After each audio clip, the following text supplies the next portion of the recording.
Hello.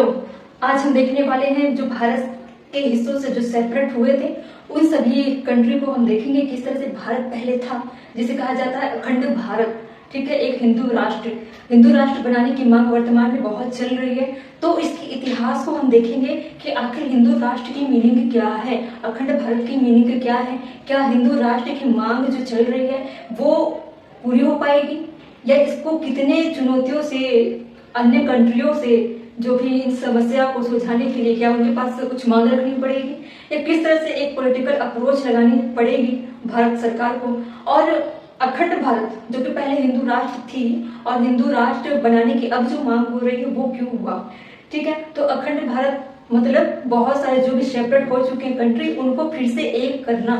पहले जो हम मानचित्र में देखते हैं कि बॉर्डर पे जितने भी, जैसे पाकिस्तान के बॉर्डर, फिर अफगानिस्तान के बॉर्डर, नेपाल की, भूटान की, म्यांमार की, बांग्लादेश की, और जितने भी जो भी कंट्री हैं, मालदीव, जो श्रीलंका, ये सब चीजें क्या थी, पहले भारत में इंक्लूड थी। तब जाके इसे एक भारत हिंदुस्तान या हिंदू राष्ट्र कहा जाता था। लेकिन क्या हुआ, वक्त वक्त के समय एक पॉलिटिकल अप्रोच की वजह से, पॉलिटिकल राजनीतिक समस्याओं की वजह से कुछ चीजें समय के अनुसार अलग होती चली गई और इन पे एक सीमा रेखा खींच दिया गया। लेकिन भारत क्या चाहती है, एक हिंदू राष्ट्र बनाना चाहती, फिर से चाहती है कि ये सारे फिर से एक हो जाएं। इसे ही अखंड भारत कहा जाता है। जो हमें जितनी भी घटनाएं अगर जो मिलेगी सेपरेट होने की, वो पूरी आजादी के समय से होगी, उससे पहले भी हुई थी। तो उनके कारणों को हम देखेंगे। पहले देखेंगे कि हिंदुस्तान का मतलब क्या है, किससे जुड़ी है, कैसे हिंदुस्तान भारत का अस्तित्व सामने आया। तो हम इतिहास के कुछ जुड़े हुए पन्नों को देखेंगे। उसके बाद वर्तमान में चलेंगे कि हिंदू राष्ट्र की मांग आखिर क्यों चल रही है, क्यों इतनी विवादित होती है। हर राजनेताओं की जो जुबान पे हिंदू राष्ट्र बनाने की मांग कही जाती है। कुछ धार्मिक परिप्रेक्ष्य से भी देखा जाए तो कुछ धर्म गुरु भी ऐसे अपने जो भी कथा वाचन में जो भी कहते हैं कि हिंदू राष्ट्र होनी चाहिए। बहुत सारे ऐसे संगठन है, बड़े बड़े संगठन है जो हिंदू राष्ट्र की मांग करती है। और जो उस समय की मांग थी, जैसे कि मैं कुछ ऐसे संगठन है जो भारत में बहुत बड़े संगठन है, उसका नाम लेकर उसका प्रचार नहीं करना चाहती, लेकिन हाँ, उन्होंने भी हिंदू राष्ट्र बनाने की मांग पे काफी जोर दिया है। लेकिन अभी कुछ हिस्सों में, कुछ भारत के जो भी गतिविधियां हो रही है उनमें क्या चल रहा है, विवाद जैसी स्थिति पैदा हो गई है। लेकिन हमको सिर्फ एक स्टडी के रूप में चलना है लेकर, क्योंकि हमें राजनीति से इनको जोड़ना नहीं है। हाँ, कुछ मतों के आधार पर जरूर उनसे रिलेट करते चलेंगे कि आखिर है क्या। पहले इसके इतिहास को देखेंगे, फिर किस किस तरह ये सेपरेट हुआ उसको देखेंगे। चलो, तो हम उन नामों को देखेंगे जो भारत में पहले एक हुआ करती थी, सारे बॉर्डर एक हुआ करते थे। भारत का जो असल हिस्टोरिकल अगर मैप देखें तो किस तरह का वो नक्शा था, किस तरह की वो मानचित्र थी, मैंने पीछे बोर्ड पे ड्रॉ कर दिए हैं। तो उसको आप देख सकते हो, आप चाहे तो और भी अन्य सोर्स से आप सोशल मीडिया के माध्यम से देख सकते हो काफी डिटेल में। और हम सिलसिलेवार तरीके से इसके सन और इसके नाम और इसकी जो भी मानचित्र की स्थिति है, भौगोलिक स्थिति, उसको हम देखेंगे। एक जियोग्राफिकल मानचित्र की स्थिति होती है और इनके सीमाओं के अपने अपने दायरे हैं। पहले सब एक साथ हुआ करते थे तो इनमें सीमा जैसे दायरे पहले नहीं थे। लेकिन अखंड भारत जब था तो ऐसा मसला नहीं था, क्योंकि उस समय राजा महाराजाओं का समय था। और अब संविधान बनने के बाद और उससे पहले बहुत सारी ऐसी परिस्थितियां आई जिससे इनको अलग अलग विभाजन करना पड़ा। तो हम कुछ ऐसी जो रियासतें हैं, जैसे पहले जो रियासतें थी 552 या उससे पहले 600 प्लस थी, उससे भी अनगिनत थी। लेकिन कुछ राजाओं ने जो सहमति दिखाई थी कि हाँ, हम भारत के संविधान में अपना जो हर राजाओं में क्या होता था, अपने अपने कानून, अपने अपने नियम हुआ करते थे। लेकिन भारत के संविधान में क्या किया गया था कि भारत में सिर्फ एक नियम होगा, संविधान होगा, उसी के अनुरूप हर किसी को काम करना पड़ेगा। सभी लोकतंत्र के अंदर आएंगे इंसान और एक न्याय व्यवस्था होगा। कुछ भी अगर न्याय प्रणाली से जुड़ी हुई कोई भी समस्या आती है तो सारे लोगों के लिए सिर्फ एक न्याय प्रणाली होगी जहाँ पे उनकी सुनवाई की जाएगी और न्याय व्यवस्था की जो पद्धति को अपनाई जाएगी। तो हम सबसे पहले अखंड भारत के मैप पे चलते हैं। ठीक है, पहले मैं चलती हूँ भारत, क्योंकि भारत भी अलग होने जो हुआ 7 से 10 जो भी काउंटिंग अगर किया जाए, जैसे कि हम देखते हैं कि ये भारत है,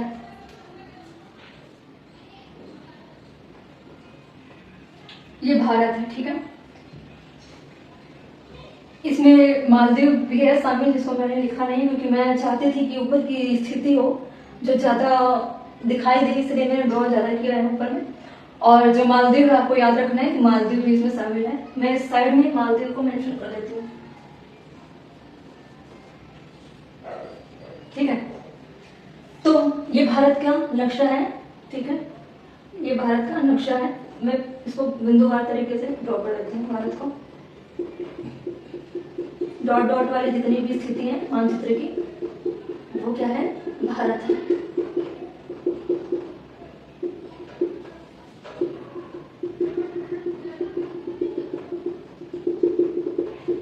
ठीक है, नीचे तक है पूरी।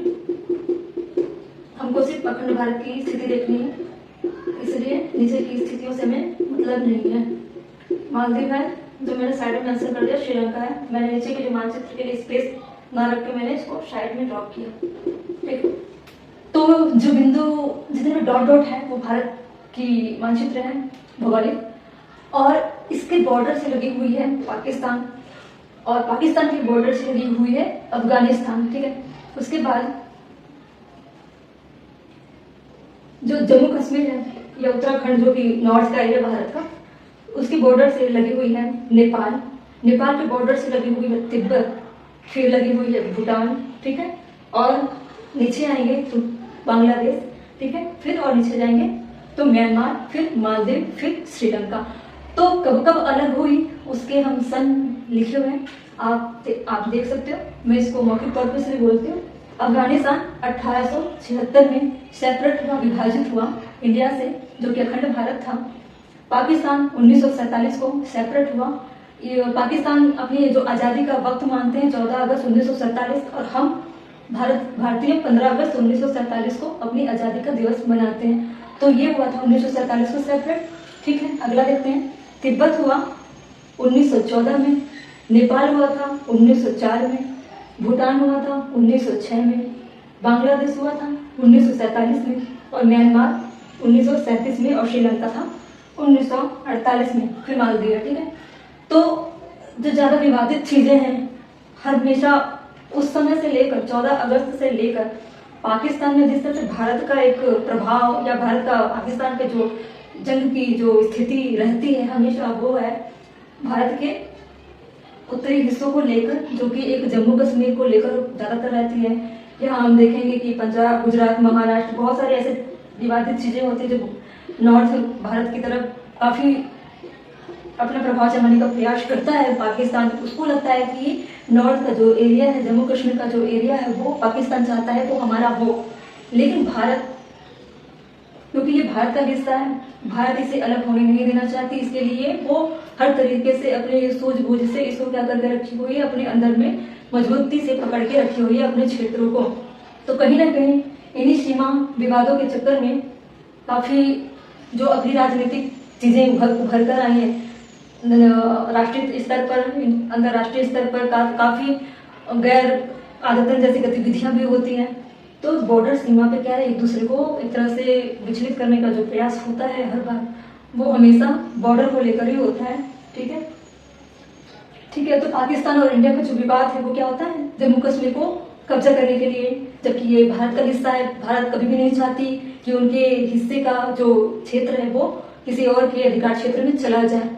जबकि अफगानिस्तान में भी देखा जाए तो पाकिस्तान की वजह से ही अफगानिस्तान में बहुत सारी विवाद और बहुत सारी आतंकवाद जैसी गतिविधियां होती हैं। अभी अफगानिस्तान में जो तालिबानियों का जो अभी कब्जा चला, जिसकी वजह से जो पुराना अफगानिस्तान है उसका अस्तित्व क्या हुआ, धीरे धीरे खत्म होता चला गया। अब क्या है, अफगानिस्तान में तालिबानियों का कब्जा है, जो कि कहीं ना कहीं एक आतंकवादी गतिविधियों से जुड़ाव रखती है। ठीक है, तो ये सारी इस्लामिक जो स्टेट है वो क्या है, पूरी तरीके से आतंकवादी गतिविधियों से लिप्त है। बहुत सारी चीजें ऐसे इन्हीं के माध्यम से इंडिया में भी प्रवेश करती है, और कई ऐसे आतंकियों से भी प्रभावित हुई है भारत, जिसकी सुरक्षा को देखते हुए भारत क्या करता है, अपनी सुरक्षा, अपनी सहूलियत के लिए बहुत सारे सीमा पे ऐसे फोर्स या ऐसे टीम तैयार करके हमेशा तैयार रखती है। ठीक है, सेम पाकिस्तान अगर देखा जाए तो बांग्लादेश को भी छोटा पाकिस्तान के नाम से भी जाना जाता है। तो इनमें भी कुछ ऐसे गतिविधियां चलती है जो क्या करती है, भारत को नुकसान पहुंचाने की मंशा से होती है।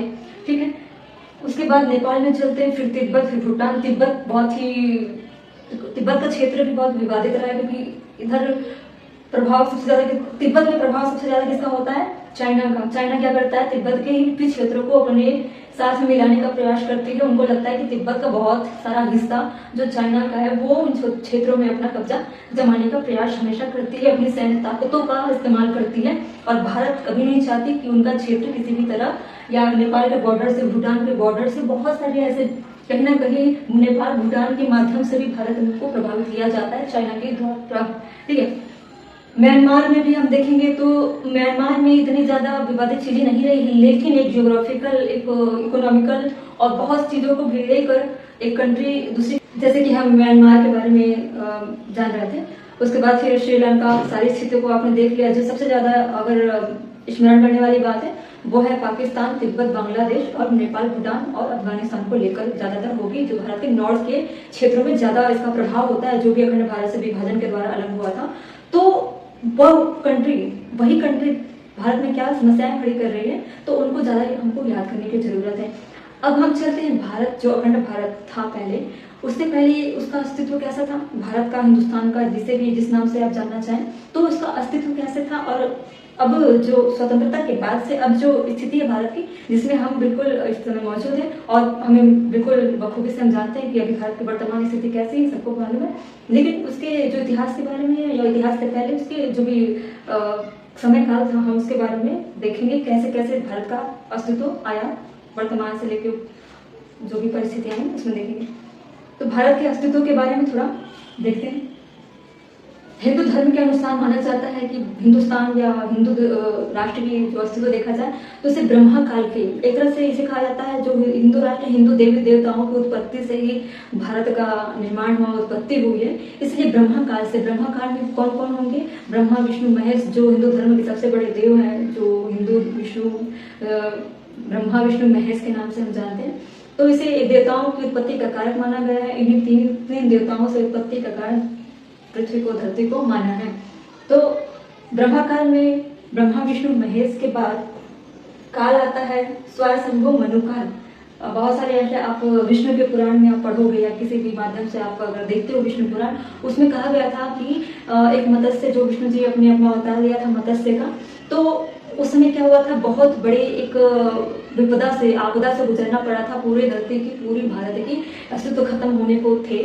लेकिन भगवान विष्णु जी ने मनु जो ऋषि थे, उनके कमंडल में एक छोटे से मत्स्य के रूप में उनके कमंडल में प्रवेश करते हैं, फिर उनके महल में जाते हैं, फिर उनको दूसरे बर्तन में रखा जाता है। वो क्या है, हर सेकंड में कुछ ना कुछ उनकी जो शरीर का आकार है उस मत्स्य का बढ़ रहा था। ठीक है, तो हो सकता है विष्णु जी ने उसके पीछे एक मंशा बनाई थी कि उनको मनु ऋषि, उनको सुना था उन्होंने, उनके जीवन में प्रवेश करना था, इसलिए स्नान करते वक्त समुद्र से ही उनके कमंडल में प्रवेश करते हैं मत्स्य के रूप में। फिर उनके महल जाते हैं, क्योंकि उनके देखभाल के लिए विष्णु जी आग्रह करते हैं मत्स्य के रूप में, उस आकार के सूक्ष्म रूप में ही आवाज लगाते हैं मनु ऋषि को कि मुझे आपकी मदद चाहिए, मेरी देखभाल करो। और उनकी देखभाल के लिए वो कमंडल से निकालकर वो अपने महल ले के जाते हैं। फिर उनके आकार क्या होती है, बढ़ती चली जाती है। फिर जो ऋषि मनु है वो अलग अलग पात्रों में, अलग अलग जगहों पर उनको बड़ी से बड़ी जगहों पे रखने का प्रयास करते थे।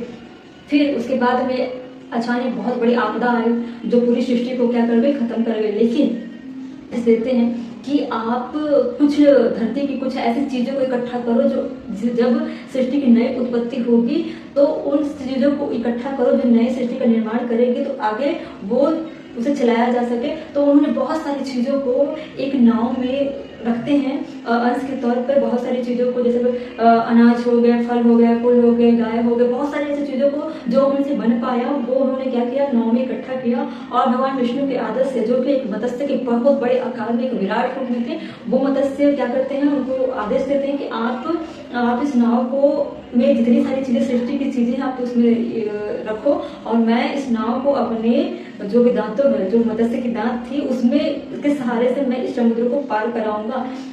तो इसीलिए माना जाता है कि अगले जो, जैसे ब्रह्मांड, जब ब्रह्मा काल थी उस समय देवी देवताओं का क्या था, वास था। लेकिन वो क्या हुआ, अचानक उसकी समाप्ति का कारण हुआ एक बहुत बड़ी विपदा, जिसमें क्या सब कुछ खत्म हो गई थी। लेकिन आगे मानव का जीवन चलाना भी जरूरी था। लेकिन इसलिए कहा जाता है भगवान विष्णु जो है सृष्टि के निर्माता है, जो भी हमें मिल रहा है अभी मानव जीवन में, तो कहीं ना कहीं इन सब चीजों को जो मनु ऋषि ने इकट्ठा किया था और मत्स्य के रूप में भगवान विष्णु जी ने जो समुद्र को पार कराया था, उसकी वजह से आज सृष्टि का निर्माण हुआ है। तो समझ के ब्रह्म काल का अंत कैसे हुआ, मनु का काल कैसे आया। तो मनु ऋषि ने ही जो जन्म दिया सृष्टि का भगवान विष्णु के आदेशानुसार, वो माना जाता है 9057, इसे कहा जाता है फर्स्ट मानव का काल कहा जाता है। ठीक, मनु के काल के बाद हम देखते हैं, इसे कहा जाता है मनु का जो व्यवस्थ ऐसा ही कुछ उसका उच्चारण है, कुछ मैंने यहाँ पे लिखा है, लेकिन कई जगहों मुझे उच्चारण इसी तरह मिलते हैं। तो 9057 से 6673 का काल मिलता है। उसके बाद जब इस काल की समाप्ति होती है तो फिर क्या होता है, अगले काल में प्रवेश करती है। भगवान राम को मानव के अवतार में आना पड़ता है। भगवान विष्णु, एक्चुअली भगवान विष्णु को इंसान के रूप में, मानव के रूप में, मानव शरीर लेकर धरती पर आना था, तो उन्हें राम काल माना गया। जो राम वो मनुष्य थे, उन्हें देवता नहीं माना गया, हमारे जैसे वो मनुष्य थे, उन्होंने मनुष्य की जिंदगी को जिया था। ठीक है, तो उसे राम काल माना जाता है, जो है 5114 से लेकर 3000 का काल माना जाता है। उसके बाद इस काल की समाप्ति होने के बाद कृष्ण का काल आता है। विष्णु जी कृष्ण बनकर फिर आते हैं। ठीक है, तो उनको कृष्ण का काल माना जाता है। और 3112 से लेकर 2000 का काल कृष्ण का काल माना जाता है। आप कृष्ण की लीला, कृष्ण के बारे में सब कुछ जानते हो। राम और कृष्ण जो वर्तमान में कलयुगी दुनिया में जिस तरह से वो एक देवता के स्तर पर, जिस तरह से जितनी इनकी धार्मिक की चीजें, जितनी प्रचार जितनी तेजी से बढ़ रही है भगवान राम और कृष्ण जी की, उसके बारे में सबको मालूम है। तो राम का काल, कृष्ण का काल सबको मालूम है। तो इसमें सिर्फ मैं इसके काल का जो क्षण है वो बताती हूँ। 5114 से लेकर 3000 राम काल।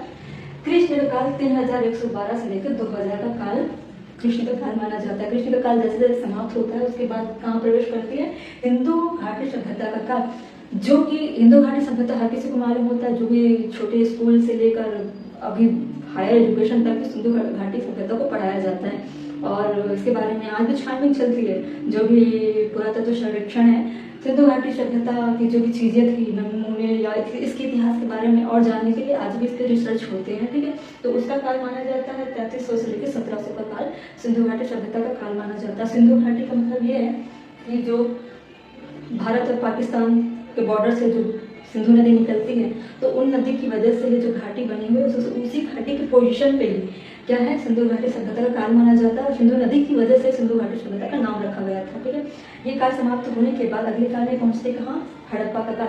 हड़प्पा का काल और सिंधु घाटी सभ्यता, इसे सिंधु सभ्यता भी बोला जाता है, मेसोपोटामिया भी बोला जाता है, मोहनजोदड़ो भी बोला जाता है, बहुत सारे नामों से इसे बुलाया जाता है। तो हड़प्पा काल 1700 से लेकर 1300 का काल माना जाता है। इसे भी बहुत डीपली से आज भी रिसर्च हो रहे हैं। बहुत सारी चीजें हैं जो एजुकेशन के लाइन में सिंधु घाटी सभ्यता और हड़प्पा सभ्यता से ज्यादातर क्वेश्चन पूछे जाते हैं, चाहे वो ऑब्जेक्टिव में हो, थ्योरेटिकल हो या इंटरव्यू में, और इन्हीं चीजों को लेकर ज्यादा रिसर्च होते हैं। बहुत सारी किताबें आए दिन निकलते हैं। ठीक है, आगे चलने के बाद हम अगले काल में पहुंचते हैं जब हड़प्पा के काल खत्म होते हैं। तो ये कहा जाता है आर्य सभ्यता का काल।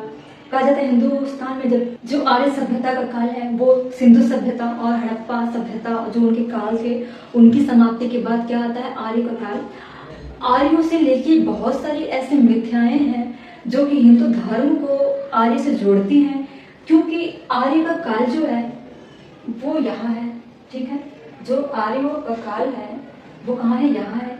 लेकिन इसे अगर डायरेक्ट जोड़ा जाता है तो इसे जोड़ा जाता है ब्रह्मा काल के। कई लोग ऐसे बोलते हैं कि आर्य जो थे वो महाभारत से जुड़ी हुई जो कुछ चीजें हैं जो उनको आर्य से जोड़ती है। कुछ इतिहासकार मानते हैं कि आर्य जो थे वो भारत के नहीं थे। आर्य ऐसे थे जो भारत में प्रवेश जरूर करके किए, आर्य जो कि भारत में प्रवेश किए और उन्होंने एकाएक क्या किया, अपना विस्तार किया और हिंदुस्तान का जो अस्तित्व, हिंदुस्तान के जो लोग हैं वो आर्य के ही जन्मे हुए, आर्य के ही द्वारा माने जाते हैं। इसीलिए आर्य और आध्यात्मिक या वैदिक धर्मों से अगर जोड़ा जाए तो उसका डायरेक्ट संपर्क वैदिक धर्मों से मिलता है। ठीक है, आर्यों के काल की समाप्ति के बाद अगर कोई काल हम देखते हैं वो है गुप्त का काल। ठीक है, गुप्त के काल में क्या है, कुछ ऐसी घटनाएं जो धीरे धीरे मानवों का जिस तरह से विकास हुआ था मनु के काल से, तो इसमें क्या हुआ, बहुत सारे अलग अलग राज्य, जिले और बहुत सारे ऐसे संप्रदाय की उत्पत्ति भी हुई है। बहुत जैसे कि सभ्यता हड़प्पा की देखें या सिंधु की देखें तो उस वक्त क्या थी, संस्कृति, कला और एक वैज्ञानिकी जो पद्धति थी हड़प्पा काल में और सिंधु काल में बहुत ज्यादा थी। अभी वर्तमान में जिस तरह से टेक्नोलॉजी या वैज्ञानिक पद्धतियां जिस तरह से चलती हैं अभी के मुकाबले पहले ज्यादा थी। ठीक है, तो जो भी काल है अपने आप में बहुत ही ज्यादा बहुत आगे थी विस्तार में हर दृष्टिकोण से। ठीक है, तो गुप्त का काल अगर हम देखेंगे तो इसमें एक ज्यादा वैज्ञानिक पद्धति नहीं मिलती है, लेकिन कुछ ऐसे दृष्टिकोण जरूर मिलते हैं जो कि काफी राजा महाराजाओं का काल देखा जाए, स्थापत्य का काल, कला संस्कृति का काल, आप जो भी आर्ट एंड कल्चर से जुड़ी हुई काल मानते हैं। कुछ जैसे कि काल में बहुत सारे, गुप्त काल में भी बहुत सारे ऐसे क्षेत्र आते हैं, तो उनका काल भी माना गया। उनके काल की समाप्ति, इनका काल भी बता देते हैं। गुप्त काल 240 से लेकर कितना है 800। इनका काल समाप्त होने के बाद मध्य का काल आता है, जिसे कहा जाता है 600 से 1800 के बीच का काल को मध्य काल माना गया है। 600 से 1800 के मध्य में इन मध्य काल की समाप्ति के बाद आते हैं अंग्रेजों का औपनिवेशिक काल, जिसमें डच, पुर्तगाल, यूरोपीय, फ्रांसी और अंग्रेज बहुत सारे जो हमारे भारत में क्या करते हैं, प्रवेश करते हैं व्यापार के माध्यम से। ठीक है, तो जब ब्रिटिशों का हमारे भारत पे कब्जा जिस तरह से हुआ, वो उस काल को ही औपनिवेशिक काल माना जाता है। इसमें काल का जो सन दिए हैं, जो भी वर्ष दिए 1960 से 1947, लेकिन भारत में जिस तरह से अंग्रेजों का प्रवेश हुआ था,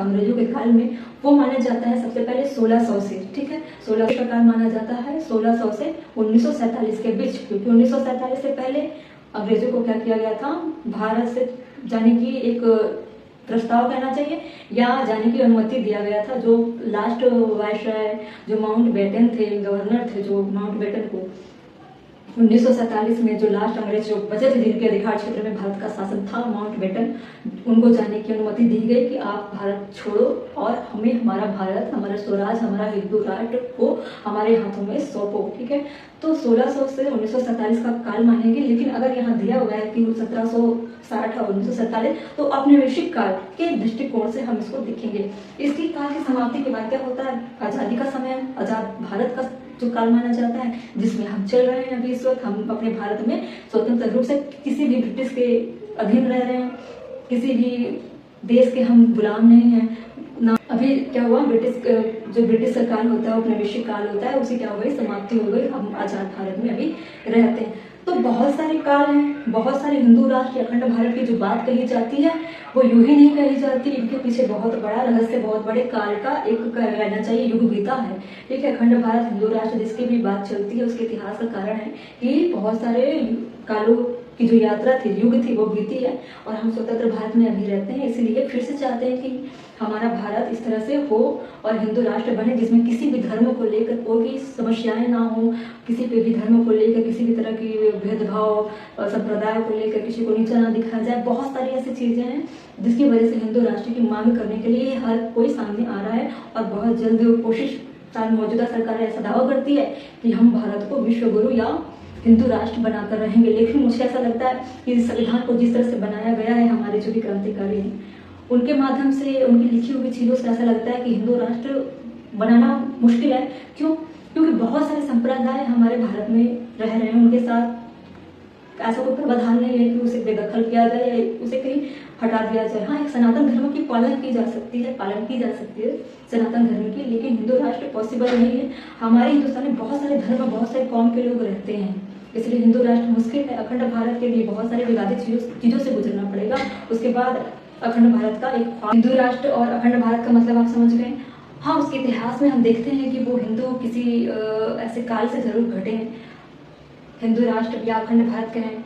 तो हिंदू जो राष्ट्र है उसके पीछे का कारण मैंने बता दिया कैसे है, लेकिन वर्तमान में अगर ऐसी स्थिति चाहते हैं जैसे पहले था, वो मुमकिन नहीं है, क्योंकि हमारे भारत में बहुत सारे कौम, बहुत सारे धर्म, बहुत सारे संप्रदाय के लोग रहते हैं जो भारतीय संविधान के अंतर्गत हैं और उनकी देखरेख, उनका जिस तरह से जीवनचर्या है और जिस तरह से उनको कानून के तहत अधिकार दिया गया है, उसके अनुसार उनका भारत में निवास है और भारत के संविधान के अनुरूप ही सारे धर्म, सारे कौम की देखरेख होती है। इसलिए अगर सिर्फ हिंदू राष्ट्र बनाने की मांग जो रखी जाती है वो पॉसिबल नहीं हो सकती, क्योंकि भारतीय संविधान की बाउंड्री के बाहर आप कुछ काम नहीं कर सकते। संविधान का उल्लंघन करने का अधिकार किसी को नहीं है। हाँ, उसकी अगर न्यायालय का हस्तक्षेप अगर होता है तो सिर्फ मौलिक अधिकारों की सुरक्षा की जा सकती है। इसके अलावा किसी भी नेता, किसी भी पार्टी, किसी भी एजेंसी, किसी भी संगठन, किसी का अधिकार नहीं है कि भारतीय संविधान को चुनौती कोई दे। उसमें कुछ संशोधन अगर करना है अच्छे कामों के लिए तो संशोधन हो सकते हैं, लेकिन अगर हिंदू राष्ट्र जैसे कल्पना आप करके चलते हो तो भेदभाव जैसी चीजें हो जाएगी और बहुत स्थिति बिगड़ सकती है। ठीक है, तो खूबसूरत है हमारा भारत, हमारा हिंदुस्तान, लेकिन इसे बदसूरत करने का जो प्रयास कुछ नेता अपने चेहरे चमकाने का प्रयास करते हैं, राजनीतिक चेहरा, तो वो गलत चीज़ें हैं। हम सभी अपने धर्मों की इज्जत करें, सम्मान करें और एक दूसरे के धर्मों का भी सम्मान करके चले, वो ज़्यादा खूबसूरत होगी। महज सिर्फ हिंदू राष्ट्र की जो मांग रखी जाती है उसके परिप्रेक्ष्य से बोल रही हूँ, ठीक है। तो अखंड भारत का हमने देख लिया किस तरह से विभाजन के दौरान सेपरेट हुए, उनके समय को देखा हमने, उनके क्षण को देखा, ठीक है। अब इसमें कुछ और इतिहास से जुड़ी हुई जो कि महाभारत रामायण से ली जाती है। जैसे कि कहा जाता है जम्बूद्वीप, आपने जम्बूद्वीप का नाम सुना है? रामायण में जो कि लौह कुश के द्वारा जम्बूद्वीप की जो भजन चलाया जाता है उसमें सुना होगा आपने जम्बूद्वीप। तो मैं एक्चुअली बताती हूँ ये जम्बूद्वीप है एक्चुअली क्या। जम्बूद्वीप का मतलब होता है, हम अखंड भारत या हिंदू राष्ट्र के नाम से नहीं, हम इसका भारत का इतिहास देख रहे हैं कि भारत के इतिहास के अंतर्गत जम्बूद्वीप एक्चुअली में क्यों कहा जाता है।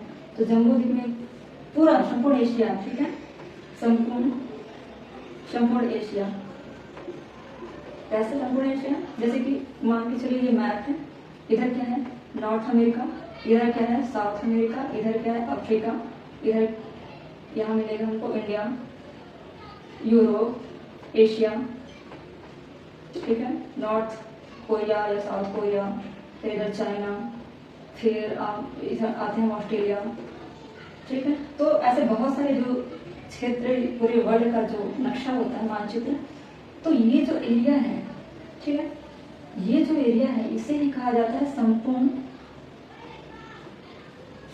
एशिया, ठीक है, इसे ही कहा जाता है संपूर्ण एशिया। और इसी को धर्मों से भी जोड़ा गया है, वैदिक धर्मों से जोड़ा गया है, रामायण महाभारत से जोड़ा गया है, और वेदों में भी इसकी चर्चा मिलती है। अगर हम ऋग्वेद उठाकर देखें तो सारी सृष्टि के निर्माण उसमें लिखे गए हैं, किस तरह से उसकी उत्पत्ति होगी, तो वेदों से निकली हुई है जम्बूद्वीप। और जम्बूद्वीप एक्चुअल में क्या होता है, संपूर्ण एशिया होता है, ठीक है।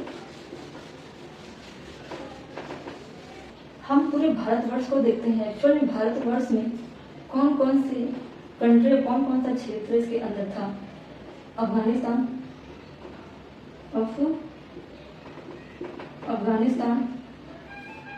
और है पाकिस्तान, फिर है हिंदुस्तान, फिर है नेपाल है, फिर है तिब्बत।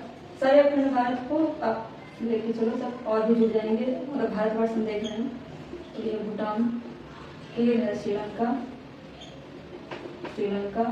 फिर आता है मालदीव, फिर आ जाएगा अपना क्या मलेशिया, जो भी आइलैंड का क्षेत्र नीचे है, ठीक है। मालदीव के बाद क्या आ जाएगा कंबोडिया। बहुत सारे महाभारत और रामायण का अस्तित्व इन क्षेत्रों में क्या उसका अस्तित्व मिलता है, ठीक है। कंबोडिया के बाद क्या आ जाएगा ब्रुनई, ठीक, अब लिखते हैं। ब्रुनई के बाद क्या आ जाएगा थाईलैंड,